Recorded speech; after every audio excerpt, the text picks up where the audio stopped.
Hi everyone, it's Kuchil Studio and Mary here. I'm starting a tutorial series for a bunch of my Instagram followers who wanted to learn how I do my artworks. I did this before. I have 2 basic tutorial videos for everybody, but this time I'm gonna be more specific.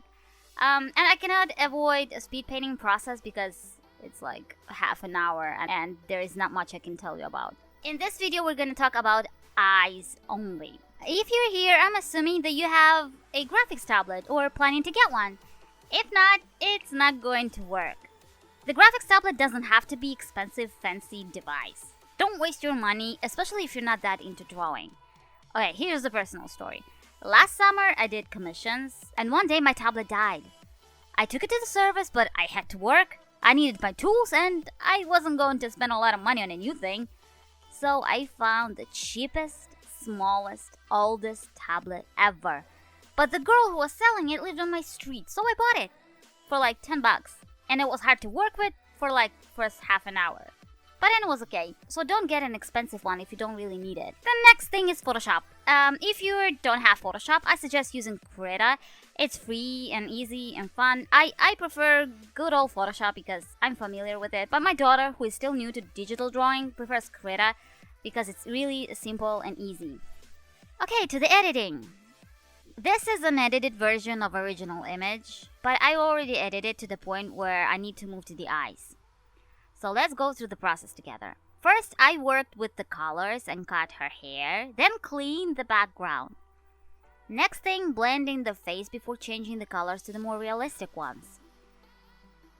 Now the highlights. Notice how much her lips popped as her face gained some value with the highlight. Now the fun part. Using plastic feature, I changed the shape of her eyes and lip the way you can change it in Sims the game. The game's modifying features is very limited. You can't do this open, childish look because there is not much you can do with the eyelids in Sims. Same thing with the lips, by the way. Okay, lips. I edited them. Let's move on. Next is I fixed her nostrils and the shade of her nose. It was too dark. And the last thing, a little shining highlight spots on the bridge and the tip of her nose. We're gonna work together on the eyes. First thing I do is blend in the Sims ugliness and pixels. I'm using blending brush. It's my best friend, my favorite tool. In Krita, I can open blending brushes by clicking on the button on my pen. Don't use separate layers for skin because it's impossible to blend. As you can see, I'm working on a crest of the eye. It's important here that you know what your character look like. It's important to know the shape of their faces. So, for example, your sim should not look different on a different picture just because you don't know or don't follow their facial features. It is hard, yeah, but very important. Right now, as you can see, I'm repainting her pupils and setting the shadow on the eye whites that comes from upper eyelid and eyelashes. I use the regular brush and then just blend it. A lot of people ask me about my brushes. I can only recommend you to just go to the DeviantArt and enter the painting brushes into the searching box and look among the most popular ones. That's what I do. Oh, once I downloaded the brush set from one popular artist I really liked, and I used them for a whole year even though I did not like them and it was really hard to use them. So you should find the brushes that would fit your needs. I worked on the corner of the eyes. Later, I'm gonna blend it and add some soft pink and wet highlight. And while I'm blending the iris, by the way, the edge of the iris is always kind of blurry. Keep that in mind. Okay, I wanted to once again mention the importance of knowing the shape of your character's face. Especially it concerns the structure of the skull. Many of you, for some reason, love the face of Maleficent, as I call it. A kind of masculine form with strong cheekbones, jaw, and chin. And it's somewhat easy to follow doing illustrations for your story, but not everybody does it.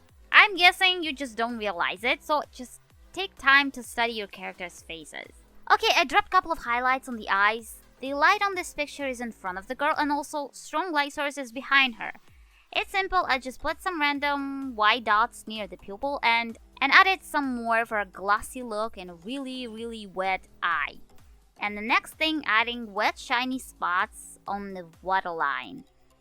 This thing alone gives so much realism to your picture, it's incredible. Now I'm gonna create a new layer for something I talked about in my old video. I'm gonna add some white spots on the iris on the opposite side of the highlight and then change the blending mode to overlay, and it's gonna give an actual depth to the eyes. Okay, the eyelashes, finally. I use hairbrush for the eyelashes, but it's not necessary. You can use just a round brush. This is not an easy process, obviously. You must remember the shape of the eyelashes. It's not just a stick that comes from the eyelid.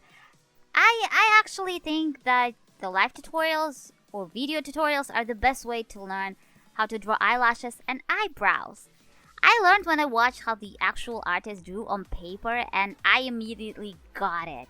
And when I got home, my next eyelashes were perfect. You just need to first see how it's done. That's what I'm showing you.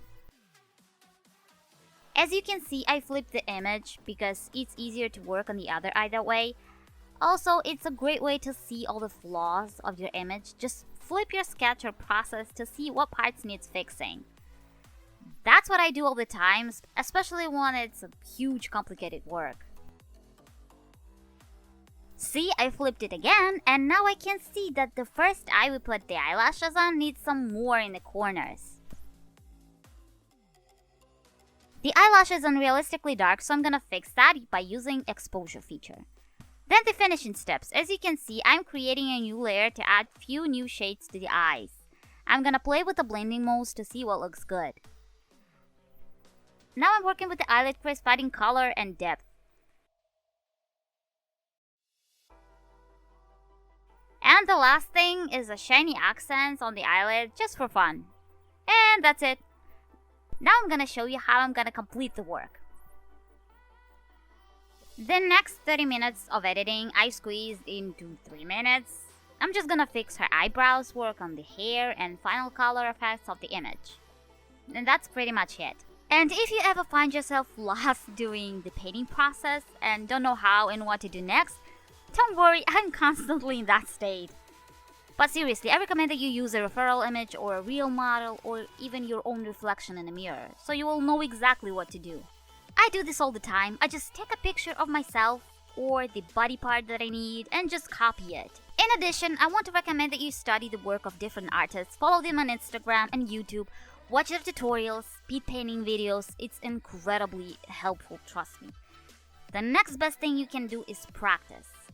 Just work on some artworks every single day just for fun, without hating yourself for not being able to do something you cannot do yet.